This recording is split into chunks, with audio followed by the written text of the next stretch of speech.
know what time it is. Woo! Get into it! Get into it! Yes! And I'm on time. Hi! It's Storytime with Chris, and we are back with Kiki's delivery service, the final chapter. And we will be going on a bit of a break this week on Facebook, because anytime I finish a book, I take the rest of the week off, especially if it's the beginning of the week, or if it's like, if we end on a Thursday, I'll take the whole weekend off. It won't start until Monday on the next book. So like I always say, you don't have to watch these videos when they go live. You're more than welcome to watch them in your spare time, or whenever you have free time, or if you want to hear a highly animated voice read you a charming story, you know where to find me.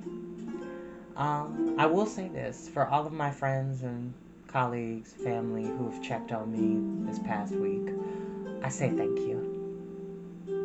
I'm good. Not great, but I'm good. And I'm enjoying life genuinely, and I mean that.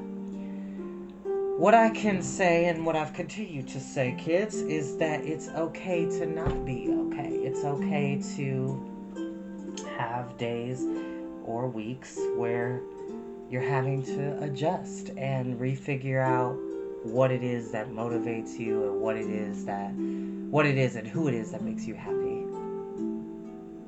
And this year has opened my eyes to a lot of different things, to a lot of different truths. It showed me a lot about myself. It showed me a lot about the people in my circle who, at one point in time, I believed did care about me and did love me, and seeing that that was indeed false. What I will say to you is this: even people who have hurt you and disappointed you by their actions or by their lack of action, in regards to you, the individual, love them. Love the heck out of them. Despite the disappointment, despite the heartbreak, despite the pain that somebody who you care about has inflicted on you. You can forgive them, but you don't forget, so you don't let it happen to you again. But love them. Because the only reason why they hurt you is because they can't love themselves. It's about having faith in yourself. And that's what this story is about. It's continuously having faith in yourself, despite the surmounting challenges and things like that.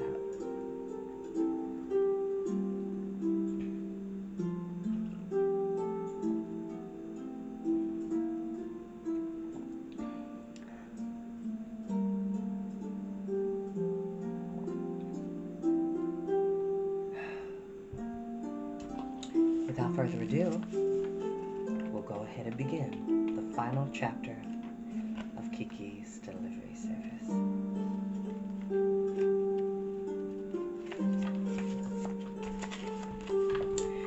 Kiki visits home.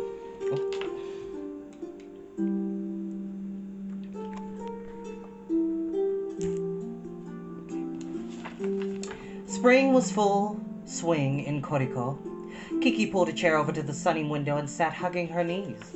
When she looked up at the sky, it was vaguely hazy with sunlight as soft as a baby's cheeks. The day after tomorrow will be exactly a year. We can visit home. Kiki had been murmuring to this herself all day. As the year mark approached, she strangely felt both happy and nervous. Yep, there's just 2 days left, today and tomorrow. There's nothing you need to get ready. It doesn't have to be exactly a year. Hearing that, Gigi paced restlessly, slapping his tail against the floor.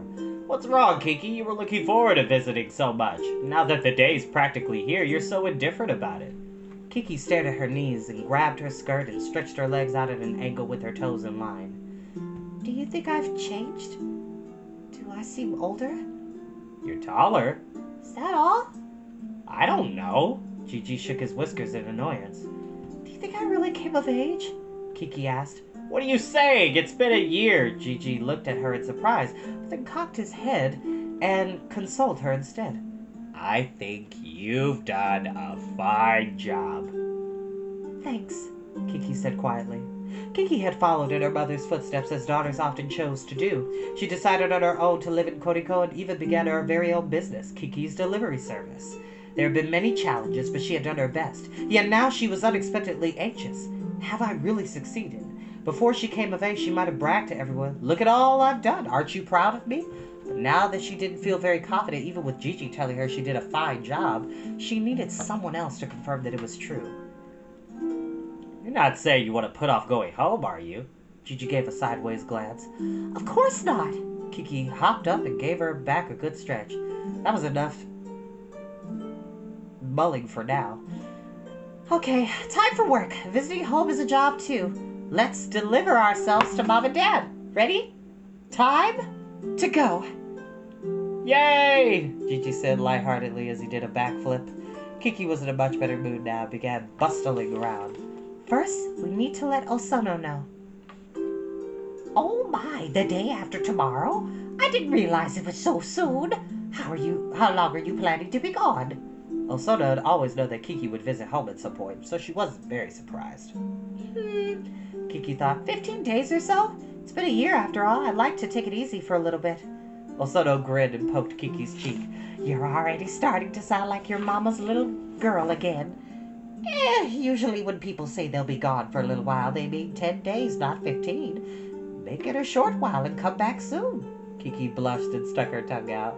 After this, she called Tombo. "I'm jealous," he said. "Sounds like a long trip. How fast will you fly? How high? With the wind or against it? What's the temperature up there? What's it like to fly through clouds? Do they have a flavor?" The whole time they talked, he only asked about flying. Does he have nothing in his head besides questions? He always liked this, always studying. Excuse me. When Kiki hung up, she couldn't help but feel dissatisfied and glared at the phone. Next, she called her many regular customers, plus her friend Mimi, and once that was done, she made a sign with a notice on it. "Sorry for the disruption, but I'm going on vacation for a little while." In the corner, she wrote, "A little while is about 10 days. That night, she told Gigi, "Tomorrow we'll clean the shop, and then the next day we'll leave in the early morning. That's fine, right?" Gigi couldn't stop grinning. He ran in circles trying to catch his tail, then suddenly stopped when he remembered something. "What souvenirs should we bring for Kokiri and Okino? You have to get them a present." "We have a ton of stories to tell them." "Is that all? What about the belly bands? You were knitting them, weren't you, with blue yarn?" Kiki silently furrowed her brow. "You didn't finish them? That's no surprise. You couldn't stick with making sneeze medicine, and you couldn't stick with this sort of work either." Gigi heaved a sigh at her feet. "Well, that's not a very nice thing to say." Kiki cracked a smile, ready to share a secret, but she took a puffy paper bag off the shelf. "I did stick with something, so there," she said, shaking out the contents of the bag. A little belly band knit in a bright blue pattern scattered with gray landed on the floor. "It's for you, Gigi. I made it so you look fancy when we go home, since the one the old lady made for you blew away." When she put it on Gigi, words failed him, so he ran happily in circles. "And I made Mom's and Dad's, too." Kiki pulled out 2 belly bands featuring lots of orange and green. It was hard to knit without you noticing. "That's so sneaky. I can't believe you kept it a secret." "But you know, a good secret makes things 3 times as nice." "A good secret? Maybe that's not a bad idea. Okay, got it."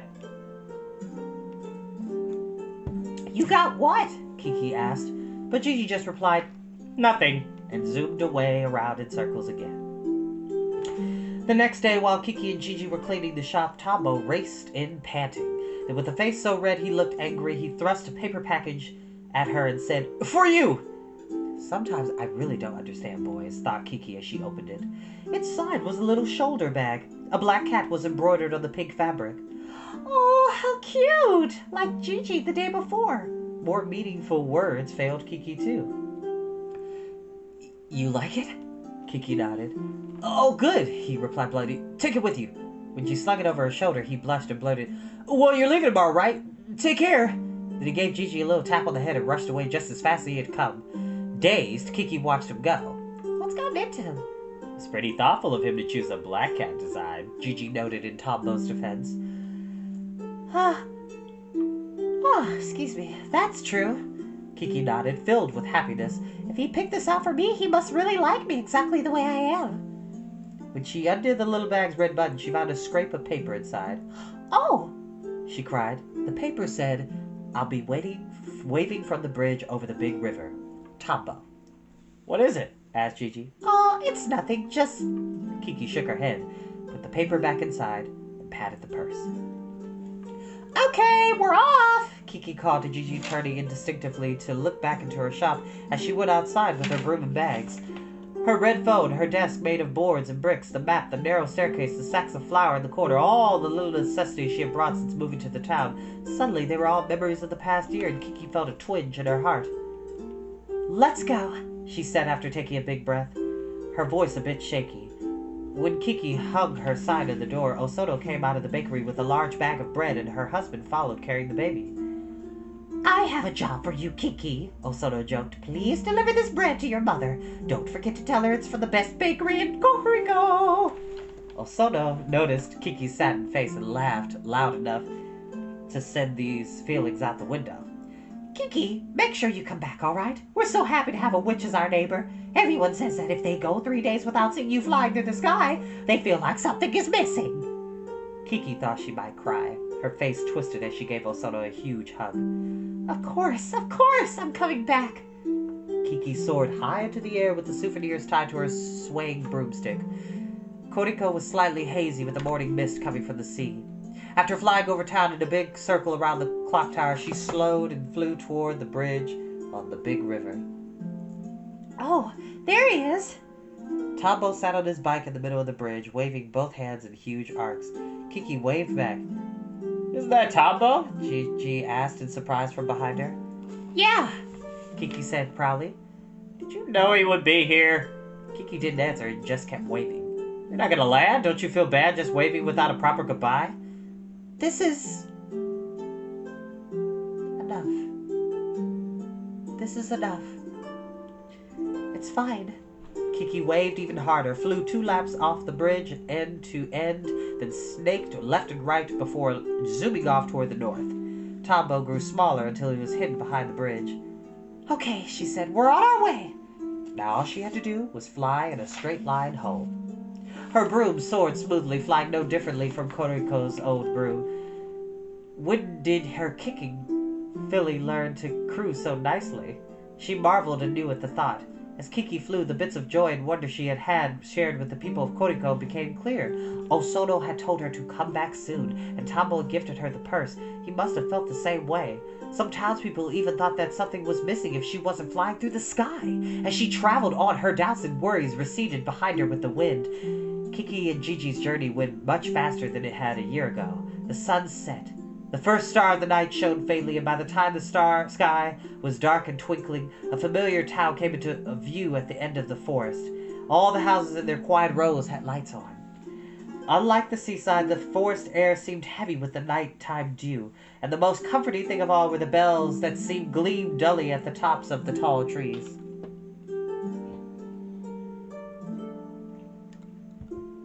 Kiki aimed directly for her house on the eastern edge of town, and stopped to hover over the roof. Ooh, smells like bean soup, said Gigi. Right? I had a feeling she would make that since it's our favorite.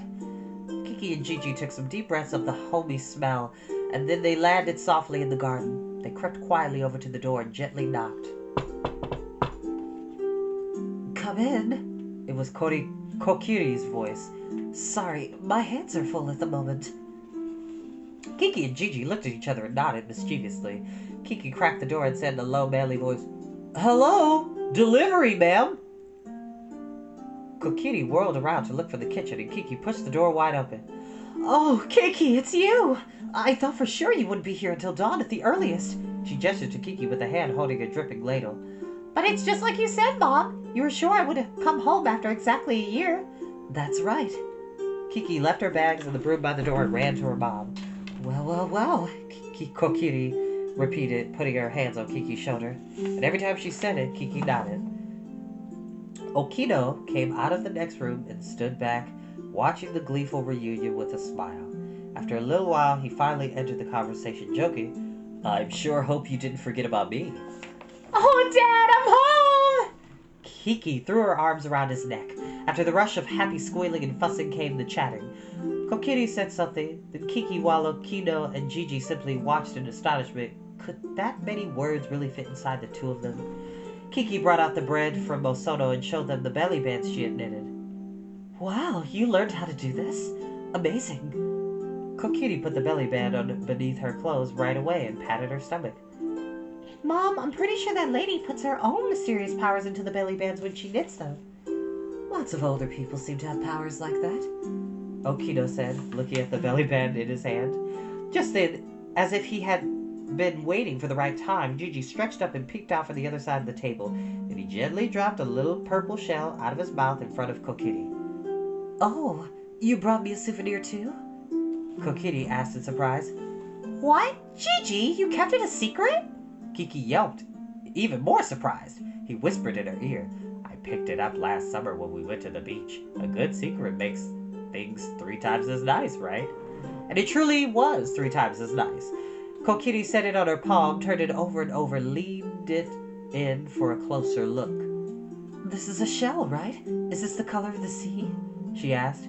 Yes, it looks just like the color of the sea at dawn, Kiki answered. Then Kokiri turned to look sentimentally at Kiki and Gigi and said, You've both come so far. Just the other day you were babies, and now look at you, all grown up. Hearing her mother say that, Kiki felt her heart quietly fill with pride. Kokiri answered the question Kiki had desperately wanted to ask, and it was then that Kiki realized Kokiri was the person she wanted to ask most of all. Mom, I've been thinking that witches shouldn't always rely on their brooms. Of course, with my new business, I'm usually delivering things in a hurry, so I need to fly. But sometimes it's good to walk. When you walk, you end up talking to all sorts of different people, even if you don't even want to, you know? I met Osoto because I was walking. If I'd flown to distract myself from how sad I was, who knows how I would have ended up. When people see a witch up close, they realize that we don't all have pointy noses and gaping mouths. We can discuss things and maybe come to understand each other. Yes, you're exactly right, Kokiri nodded, impressed. Okino looked at Kiki with wonder-filled eyes, as if she was seeing his daughter for the first time.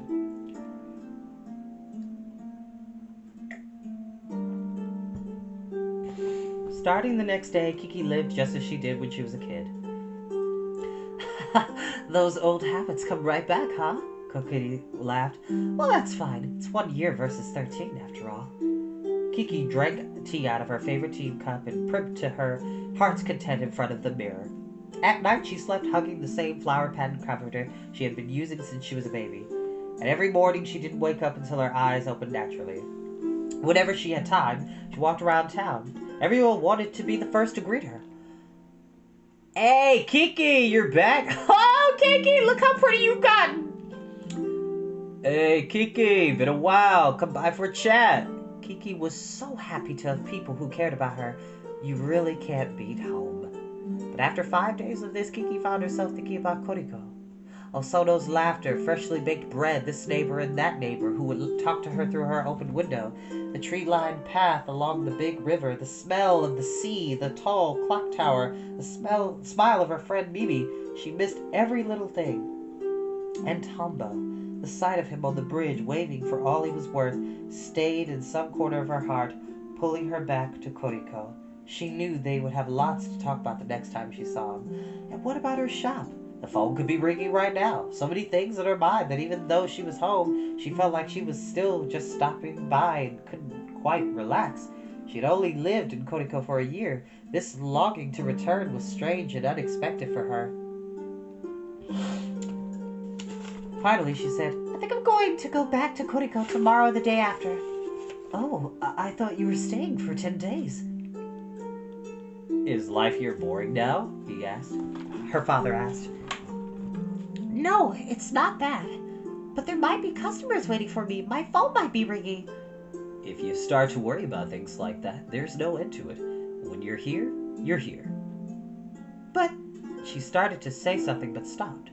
Kokiri and Okino had waited a whole year to see her. Perhaps it wasn't fair of her to say she was leaving early.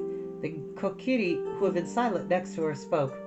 It might be better for you to go back. When I was young and traveled home from this town, I remember the bizarrely strange pull to return. If you weren't anxious about what was going on in Koriko, that would be its own problem. But Kiki, please come back next year.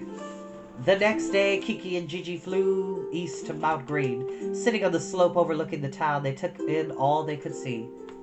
Gigi, I decided to go back. That's okay, right? He was teasing the bugs in the grass with his front paws. Sure, although you have to pack up right after you unpack. I already thought about what to get for souvenirs. Are they secrets this time, too?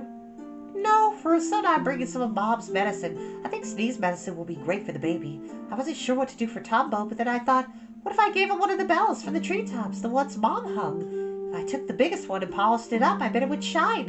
And it's a piece of my childhood. Yeah, that's a good idea. It's 1,000 times more thoughtful than a fountain pen. Gigi nodded. Oh, Gigi. Kiki laughed. The bell has a pretty sound, so I'm not going to include a poem. I don't know what I would write anyhow. The smell of grass rose from the ground beneath her feet. The moos of cows, both high and low, drifted over on the soft breeze. When she lay down and closed her eyes, the light of the sun became green polka dots that moved around under her eyelids as if they were swimming. How wonderful it is to have a place to return to. Coming home, she discovered a new version of herself. When Kiki got back to the house, Kokiri chuckled and said, Did you go to Mount Green? You can tell? Kiki asked. Yes, you still have very clear grass lines on your face. That afternoon, Kiki went with Kokiri and took down all the bells that hung from the town's trees. This past year, every time the wind rang these bells, I thought of you. Kokiri smiled tearfully, her feelings complicated. It's sad to think I don't need them anymore, Kiki murmured. Kokiri replied, I'll put them away and take good care of them until you do again. Huh? Kokiri winked knowingly. For your daughter. I'm sure she'll be a little handful just like someone I know was. Kiki chose the biggest bell, polished it up, and wrapped it. Then she was saying goodbye to Kokiri and Okino once again. This time there was none of the tension of her coming-of-age day. See you, her parents said, waving with a smile. Kiki flew with Gigi straight for Koriko. As she glided, she could hear the bell ringing faintly in the bag hanging from her brown handle. It spurred her to fly even faster. Before long, she could see the shining sea and the town of Koriko appeared with its tall box shape and triangular buildings. Look, it's our town! Kiki shouted and pointed. Up ahead, the long shadow of the clock tower and the sinking evening sun stretched across Koriko, slicing it in half.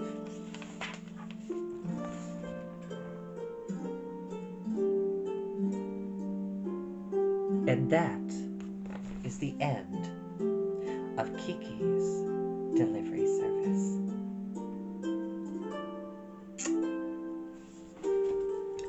Thank you all for joining me. I appreciate and love you all. I'll talk with you soon. Be good to each other, y'all. And don't ever forget, lead with love and always, always